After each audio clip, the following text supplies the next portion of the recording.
जय बंसी वाले की आप सभी को। उम्मीद करती हूँ आप सब कुशल होंगे। और आज करवा चौथ है। करवा चौथ की आप सभी को बहुत बहुत बधाई। प्रभु से प्रार्थना है आप सभी का व्रत बहुत अच्छे से निकले, बहुत हंसी खुशी से आपका दिन बीते और चंद्रमा आज समय पर आए।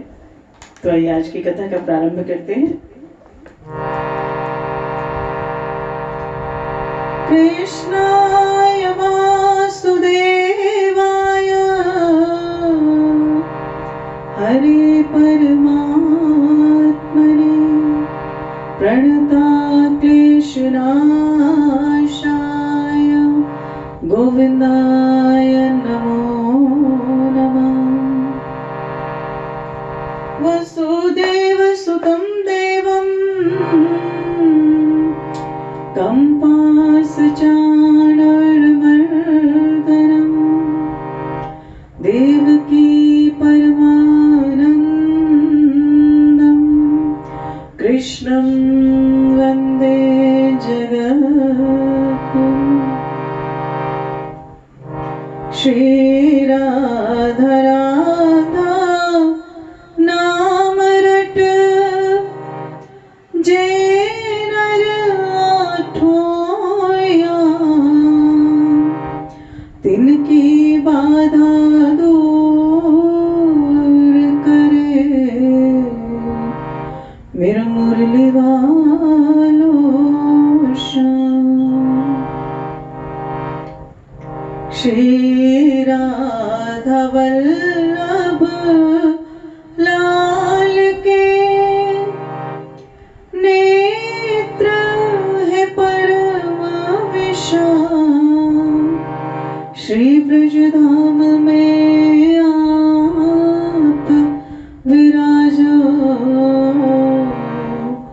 मेरा करियो प्रणाम स्वीकार। बोले राधा रानी सरकार की जय, बोले बांके बिहारी लाल की जय। जय जय श्री राधे, जय जय श्री राधे, जय जय श्री राधे। निताई गौर हरि बोल। तो ये कुछ देर मंत्र जाप और फिर कथा प्रारंभ करते हैं। आप सभी साथ में गाया करें जरूर।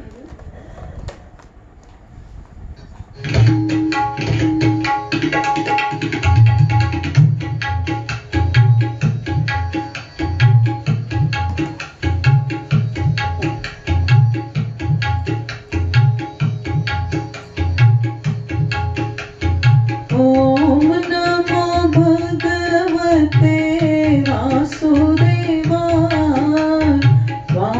वासुदेवाय हरि वासुदेवाय। ओम नमो भगवते वासुदेवाय, वासुदेवाय हरि वासुदेवाय, वासुदेवाय हरि वासुदेवाय।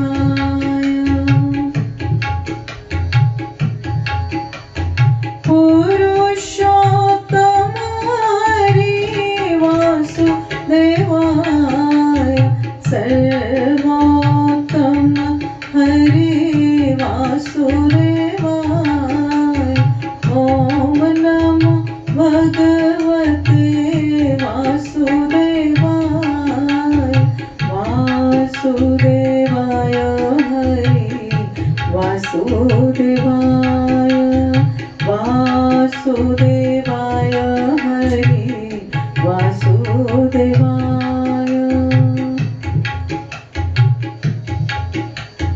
वनचारी रे हरि वासुदेवाय, गिरधारी रे हरि वासुदेवाय।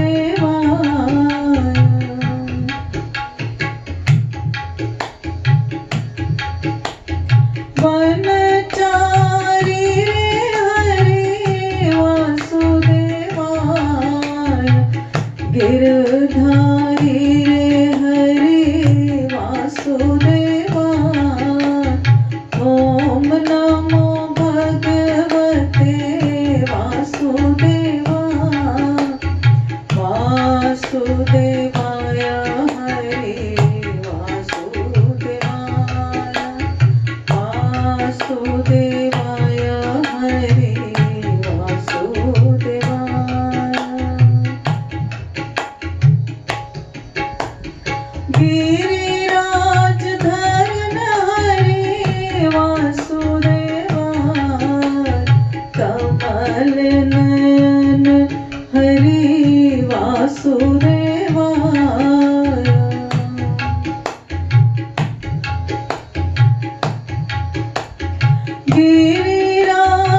वासुदेवाय हरे वासुदेवाय।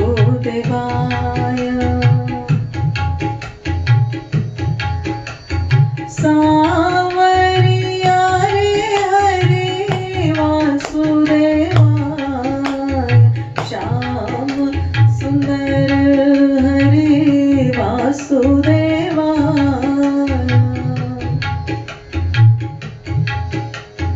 सांवरिया रे हरे वासुदेवाय, श्याम सुंदर हरे वासुदेवाय।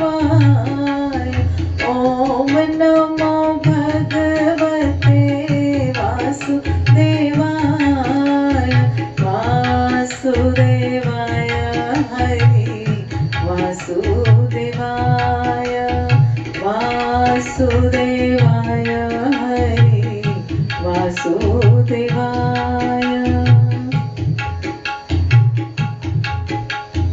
मुरलीधर हरे वासुदेवाय, बंसीधर हरे वासुदेवाय।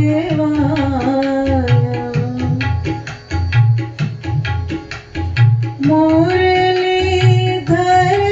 हरे वासुदेवाय, बंसीधर हरे वासुदेवाय।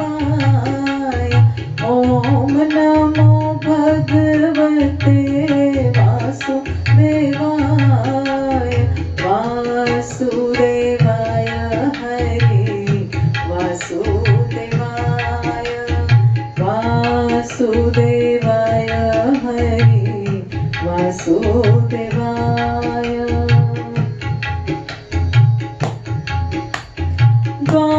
द्वारकाधीश हरे वासुदेवाय, जय जगदीश हरे वासुदेवाय।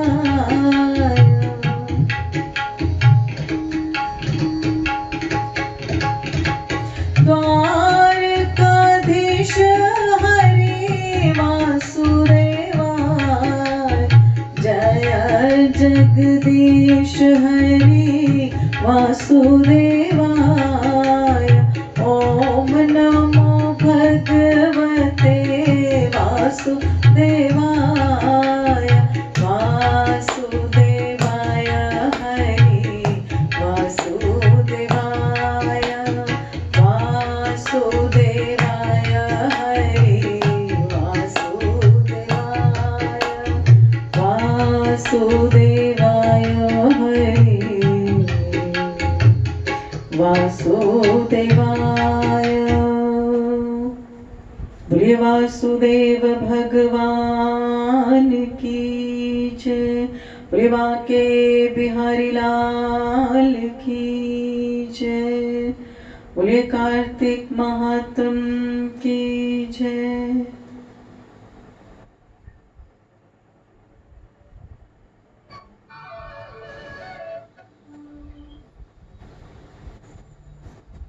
कल जो हमने कथा की कि किस प्रकार सत्यभामा ने फिर से श्री कृष्ण से पूछा कि प्रभु मुझे यह बताइए कि आपको यह मांस क्यों इतना प्रिय है।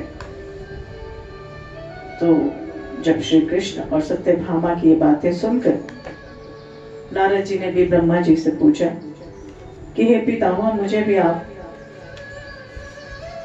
इस कार्तिक मास के बारे में और बताएं। कल इसके बारे में हमने कुछ पढ़ा था, तो आगे वो बताते हैं ब्रह्मा जी नारद जी को कि जो व्यक्ति तुलसी वृक्ष की छाया में अपने पितरों का श्राद्ध करता है वह अपने पितरों को अक्षय तृप्ति प्रदान करता है। हे पुत्र, तुलसी की माला धारण किए यदि किसी की मृत्यु हो जाए तो वह वैकुंठ धाम को जाता है। तुलसी वृक्ष पर जल चढ़ाना गंगा, यमुना एवं सरस्वती में स्नान करने के पुण्य समान है। हे वत्स, कार्तिक मास का व्रत रखने वाले को चाहिए कि वह शांत चित्त होकर विधि विधान पूर्वक तुलसी का पूजन करे, प्रदक्षिणा कर नमस्कार करके इस प्रकार प्रार्थना करें कि हे हरि प्रिय, देवताओं ने तुम्हें बनाया है, मुनीश्वरों ने तुम्हारा पूजन किया है, मेरा भी मनोरथ पूर्ण करो, मैं तुम्हें नमस्कार करता हूँ। यह सुनकर नारद जी ने पूछा कि हे पितामह, कार्तिक मास में अन्य किस वृक्ष की पूजा की जाती है? तो ब्रह्मा जी ने बताया कि हे पुत्र, आंवले के फूलों एवं पत्तों से भी भगवान का पूजन किया जाता है। आंवले के वृक्ष के नीचे बैठना और भगवान की पूजा करने वाले को सोने के आंवले प्राप्त होते हैं। किंतु हे पुत्र, द्वादशी तिथि को आंवला एवं तुलसी के पत्तों को नहीं तोड़ना चाहिए। जो मनुष्य द्वादशी तिथि को आंवले तथा तुलसी के पत्तों को तोड़ने का अपराध करता है, वह नरकवासी होता है। जो मनुष्य कार्तिक मास में तुलसी माला धारण करता है और आंवले का फल खाता है, वह जीवन मुक्त हो जाता है। कार्तिक मास के व्रतधारी को ब्राह्मणों को सम्मान सहित भोजन, पुष्प, चंदन, पान और दक्षिणा देकर प्रसन्न करना चाहिए। व्रती को यह भी चाहिए कि पूरे मास वह भूमि पर शयन करे और ब्रह्मचर्य का पालन करे, पत्तल में भोजन करे, प्रभु का संकीर्तन करे तथा जो समय बचे उसमें मौन व्रत धारण करे। ऐसा करने वाला व्यक्ति तेजस्वी होता है। हे पुत्र, जो आंवले के वृक्ष के नीचे बैठकर दिन में एक ही बार भोजन करता है, उसके वर्ष भर के पाप नष्ट हो जाते हैं। व्रती किसी प्रकार का तामसी अथवा बासी भोजन ना करे। भूल से भी देवता, वेद, गौ की निंदा ना करे। भोजन में संयम बरते। इस नियम से भोजन करे कि प्रतिप्रदा को पेठा, दूज को बैंगन, तृतीय को गोभी, चतुर्थी को मूली, पंचमी को बेलफल, षष्ठी को कलिंदा, सप्तमी को आंवला, अष्टमी को नारियल, नवमी को जंगली घिया, दशमी को परमल, एकादशी को बेर, द्वादशी को मसूर, त्रयोदशी को पान, चतुर्दशी अमावस्या अथवा पूर्णमासी को फली वाला साग का सेवन ना करें। हे पुत्र, कार्तिक मास भक्ति भावना को बढ़ाने वाला मास है, इसीलिए श्रद्धालु मन की पावनता के साथ भोजन का विशेष ध्यान रखें। यहाँ भोजन का विशेष ध्यान रखने से तात्पर्य ये है कि आप तामसिक भोजन ना करें, आप सादा भोजन करें, क्योंकि इतना कुछ याद करना सब लोगों के लिए आसान नहीं है कि इस दिन ये नहीं खाना, इस दिन ये नहीं खाना। तो आप तामसिक भोजन, कम मसाले वाला भोजन, थोड़ा सादा भोजन करें, बासी ना करें, जूठा भोजन ना खाएं। बस इन सब चीजों का थोड़ा सा ध्यान रखें। यदि आप बहुत नियम से कार्तिक मास का व्रत उपवास करते हैं, और इसके साथ ही जब ये वार्तालाप सुन रहे थे नारद जी, तो भगवान ने सत्यभामा को बताया था कि सभी वेद और वेदों और शास्त्रों को लेकर शंखसूर जो राक्षस था वो समुद्र में ले गया था, और देवता कंदराओं में छुप गए थे।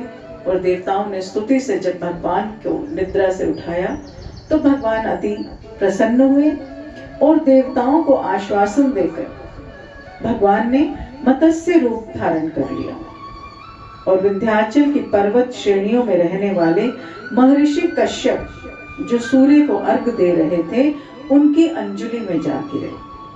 मुनि ने अंजलि में मत्स्य को देखा तो उसे दया करके अपने पात्र में डाल दिया।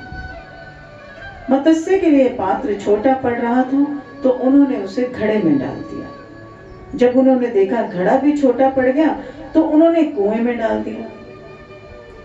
किंतु मत्स्य का आकार आश्चर्यजनक बढ़ जाता था। उन्होंने उसे कुएं से निकालकर सरोवर में और फिर सरोवर से डालकर समुद्र में डाल दिया। भगवान विष्णु स्वरूप उस मत्स्य ने जल में छिपे बैठे शंखासुर का वध कर दिया और उसका शव हाथों में लेकर जल से बाहर निकले। इससे प्रसन्न होकर सभी देवता उनकी स्तुति करने लगे। इससे प्रसन्न होकर भगवान सभी देवताओं को लेकर बद्रीनाथ धाम आ गई और वहां उपस्थित ऋषि मुनियों से आग्रह किया कि वे जल में बिखरे ज्ञान की खोज करें। भगवान विष्णु ने कहा कि अब वह देवताओं के साथ प्रयाग में ही निवास करेंगे। तो भगवान के कहने पर सभी ऋषि मुनि समुद्र की गहराइयों में जाकर ज्ञान की खोज करने लगे। जिस ऋषि ने जिस जिस ज्ञान की खोज की वह उसी का हो गया। ज्ञान की खोज करने के बाद सभी ऋषि प्रयाग लौट आए। प्रयाग आकर सभी ऋषियों ने अपने अपने द्वारा खोजा गया ज्ञान प्रभु के समक्ष रख दिया। वेदों और उनसे संबंधित ग्रंथों को पाकर ब्रह्मा जी एवं अन्य देवता अत्यंत प्रसन्न हुए। इस अवसर पर प्रयाग में एक अश्वमेध यज्ञ शुरू हुआ। यज्ञ की समाप्ति पर सभी देवताओं ने भगवान से प्रार्थना की कि हे प्रभु, इस क्षेत्र को ब्रह्म क्षेत्र का नाम दिया जाए तथा यह क्षेत्र सभी प्रकार के पापों का नाश करने वाला हो। यहाँ होने वाला पाठ पूजन कभी भी ना मिटे। तो देवताओं की यह विनती सुनकर भगवान श्री विष्णु बहुत प्रसन्न हुए। उन्होंने कहा कि यहाँ भागीरथी गंगा और सूर्य पुत्री यमुना का संगम है, अतः यह स्थान तीर्थों का राजा होगा। माघ मास में जो तीर्थ आज प्रयाग में स्नान, पूजन अथवा दान पुण्य करेंगे उन्हें हर प्रकार से मुक्ति प्राप्त होगी। हे देवगणों, यद्यपि मैं सभी स्थानों पर उपस्थित हूँ, किंतु मुझे बद्री का आश्रम अति प्रिय है। बद्री धाम में केवल एक दिन का तप अन्यत्र किए गए 10 वर्षों के तप के समान है। नारद जी ने कहा, हे राजा पृथु, जो श्रद्धालु इस सुंदर कथा को श्रद्धा भक्ति सहित सुनता है वह तीर्थयाज प्रयाग में स्नान और बद्री धाम के दर्शन का फल पाता है।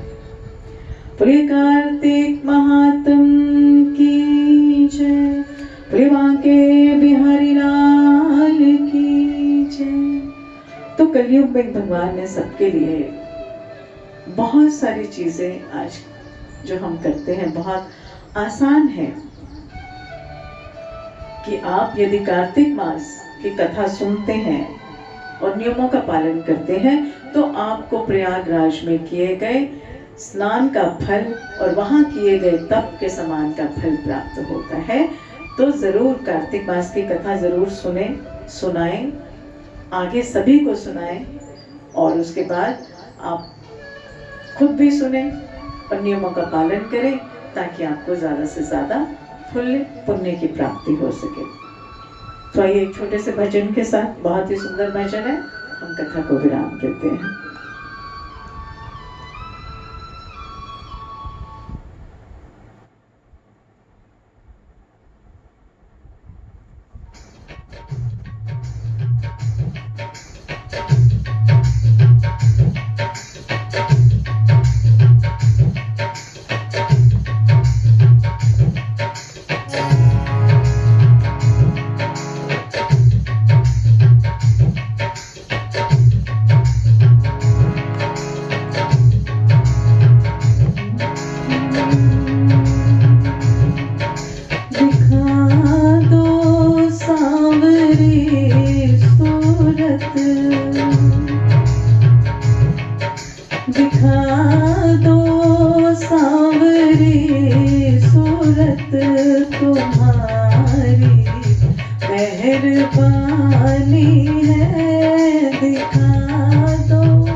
जिंदगानी है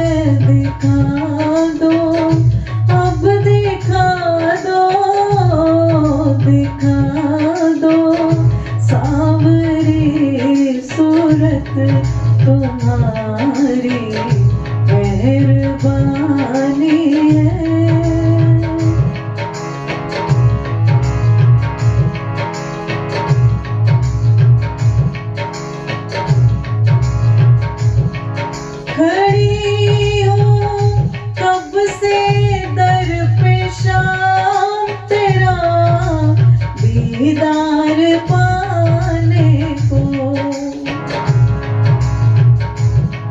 खड़ी हूँ कब से दर पे शाम तेरा दीदार पाने को हुई बेचैन जाती हूँ तुम्हें अपना बनाने को तुम्हें अपना बना लो शाम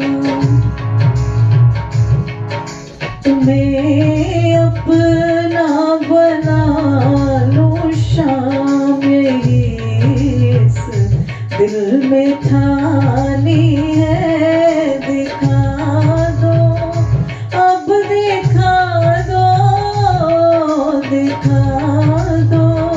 सांवरी सूरत तुम्हारी मेहरबानी है दिखा दो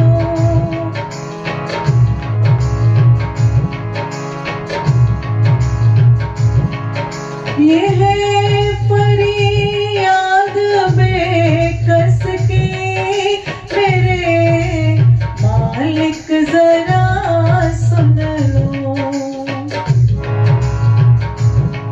ये है फरियाद बेकस की मेरे मालिक जरा सुन लो न जानो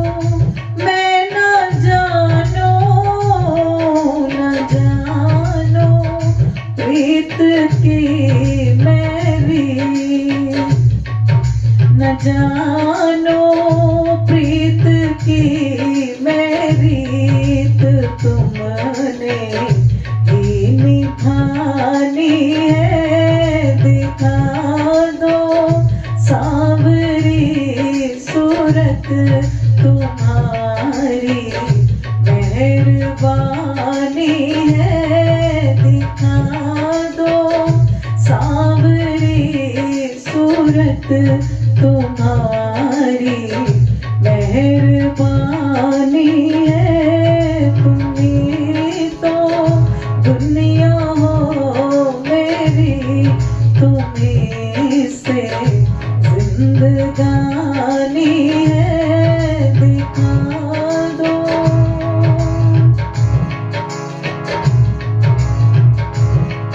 जय राधे राधे गोविंद गोविंद राज जय राधे राधे गोविंद गोविंद राधे गोविंद राधे गोपाल राधे गोविंद राधे गोपाल राधे जय राधे राधे जय राधे राधे गोविंद गोविंद राज जय राधे राधे गोविंद गोविंद राधे गोविंद राधे गोपाल राधे गोविंद राधे गोपाल राधे जय राधे राधे जय राधे राधे गोविंद गोविंद राज जय राधे राधे गोविंद गोविंद राज जय राधे राधे गोविंद गोविंद राधे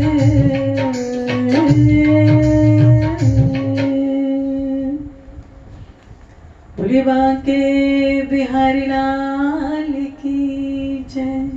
तो आज जो हम प्रार्थना करते हैं कि चंदा मामा अपनी सूरत दिखा दे समय से, तो आप सभी का करवा चौथ का व्रत बहुत अच्छे से बीते। और इसी के साथ ही आज की कथा को विराम देते हैं। जय बंसी वाले की बोलिए राधे राधे।